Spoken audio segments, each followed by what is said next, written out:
Hello student, कैसे हैं आप सभी। My self doctor Varun Kumar, assistant professor of political science. UGC net political science और यूपीएससी या आईएएस के पॉलिटिकल साइंस के सिलेबस में आज हम एक इंपॉर्टेंट टॉपिक पढ़ रहे हैं संविधान के पोर्शन से। और वो टॉपिक ये है कि कोई भी विधेयक या कानून जो संसद बनाती है, जो हमारी विधायिका बनाती है, जो हमारी व्यवस्थापिका बनाती है या लेजिस्लेचर बनाती है, तो वो कैसे बनाती है, उसकी क्या प्रक्रिया है। तो देखो, सरकारी विधेयक होता है, फिर गैर सरकारी विधेयक तो सरकार के तरफ से बनाएंगे नहीं। तो गैर सरकारी विधेयक जो होता है, सरकारी कानून जो होता है, उसके लिए उसका जो विभाग है पर्टिकुलर, जिसका विधेयक बनेगा, कानून बनेगा, वो उसका ड्राफ्ट यानी कि प्रारूप बनाएगा। पहले विभाग उसका विधेयक का प्रारूप बनाएगा, उसके पश्चात अटॉर्नी जनरल से कानूनी परामर्श लिया जाएगा। ठीक है, उसके बाद मंत्रिमंडल से अनुमति ली जाएगी, उसके बाद कैबिनेट से अनुमति ली जाएगी, उसके बाद में महासचिव के पास में विधेयक की 2 प्रतियां भेजी जाएगी। ये एक सिंपल प्रोसेस है। ठीक है, यानी विधेयक कानून बनाने का निर्माण कौन करता है। पहले तो ये आपको मैंने बताया था, सरकार के 3 भाग होते हैं, कार्यपालिका, न्यायपालिका और व्यवस्थापिका। व्यवस्थापिका लेजिस्लेचर या विधायिका, इसमें कानून का निर्माण होता है। हमारी जो संसद है वो व्यवस्थापिका का उदाहरण है। लोकसभा और राज्यसभा के 2 भाग हैं। ठीक है, तो वही कानून का प्रारूप रखा जाता है, वही कानून पास किया जाता है। तो नया कानून या विधेयक बनाने के लिए सरकारी विधेयक की बात कर रहे हैं हम। जो डिपार्टमेंट, जैसे शिक्षा को विधेयक बनाएंगे, या जैसे मान लो RT बनाता, राइट टू एजुकेशन बनाता, शिक्षा का अधिकार, तो उस विधेयक को बनाने के लिए पहले शिक्षा विभाग में विधेयक का प्रारूप बनाया जाएगा। एजुकेशन डिपार्टमेंट में शिक्षा का प्रारूप बनाया जाएगा। उसके बाद में अटॉर्नी जनरल से परामर्श लिया जाएगा। उसके बाद मंत्रिमंडल से अनुमति ली जाएगी। उसके बाद महासचिव के पास में विधेयक की 2 प्रतियां भेजी जाएगी। ठीक है, विधेयक के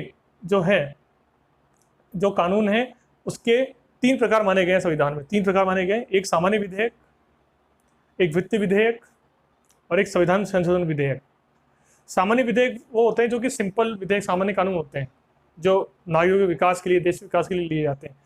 ये विधेयक लोकसभा राज्यसभा दोनों में रखे जा सकते हैं और इसमें आम सहमति से दोनों में से ये पास हो जाता है। ठीक है, दूसरा विधेयक है फाइनेंस, जो है वित्तीय विधेयक। वित्तीय विधेयक लाने के लिए राष्ट्रपति की अनुमति चाहिए, पूर्ण अनुमति चाहिए। दूसरा, राष्ट्रपति, माननीय राष्ट्रपति महोदय जी की अनुमति से यह केवल आपके लोकसभा में ही लाया जा सकता है। कौन सा वित्तीय विधेयक लोकसभा में ही लाया जा सकता है। हाँ, राज्यसभा में इसको लाके रखा जाता है, तो राज्यसभा जो है इसको केवल 14 डेज के लिए, 14 दिन के लिए इसको रोक सकती है, उसके आगे रोकेगी नहीं इसको। ठीक है, ये पारित बना जाएगा।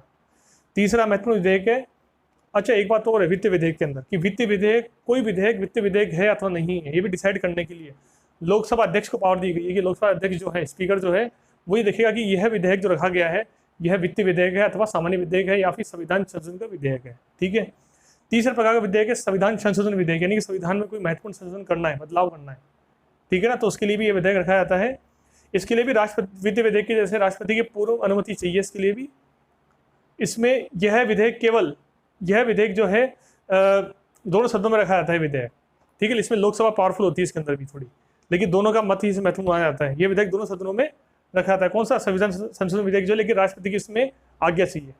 तो विधेयक 3 प्रकार के होते हैं, सामान्य, वित्त और संविधान संशोधन। सामान्य विधेयक होते हैं जो कि लोकसभा राज्यसभा दोनों में रखे जाते हैं। वित्त विधेयक डिसाइड कौन करेगा, वित्त विधेयक है नहीं है, लोकसभा अध्यक्ष डिसाइड करेगा। इस वित्त विधेयक में राष्ट्रपति की अनुमति चाहिए, यह केवल लोकसभा रखा जाएगा, लोकसभा से पारित होगा। हाँ, राज्यसभा इसको 14 दिन तक रोक सकती है, अगर रोक के आगे नहीं कोई डिसाइड किया गया तो इसको लोकसभा से पारित समझा जाएगा। तीसरा है संविधान संशोधन विधेयक, जिसमें कि संविधान में कोई बदलाव करना हो, जैसे अभी जम्मू कश्मीर राज्य को यूनियन टेरिटरी बनाया, यूटीज बनाए, या फिर संविधान में कोई बदलाव करना हो, अमेंडमेंट करना हो, है ना, तो राष्ट्रपति की अनुमति से इसको दोनों सदनों में रखा जाएगा। विधेयक बनने के लिए वही प्रक्रिया है, सरकारी विधेयक होता है, कानून निर्माण होता है, संसद में होता है। पहले विभाग में प्रारूप बनेगा, ड्राफ्ट बनेगा, फिर अटॉर्नी जनरल के पास जाएगा, फिर मंत्रिमंडल से अनुमति लेगा, उसके बाद में महासचिव के पास में विधेयक की प्रतियां भेजी जाती है। तो ये विधेयक में तीनों प्रकार, सामान्य, वित्त और संविधान संशोधन विधेयक। आई बात समझ में कि वित्त विधेयक जो कि देश की अर्थव्यवस्था से संबंधित होता है, बहुत इंपॉर्टेंट है वित्त विधेयक। इसमें लोकसभा अध्यक्ष का पावर है, लोकसभा का पावर है, और राष्ट्रपति इसके अंदर अनुमति दे सकते हैं। आई बात समझ में। तो विद्यार्थी इस वीडियो को लाइक करो, शेयर करो, सब्सक्राइब करो। यूजीसी नेट पॉलिटिकल साइंस के हम और वीडियो आपके सामने प्रस्तुत होंगे। Thank you.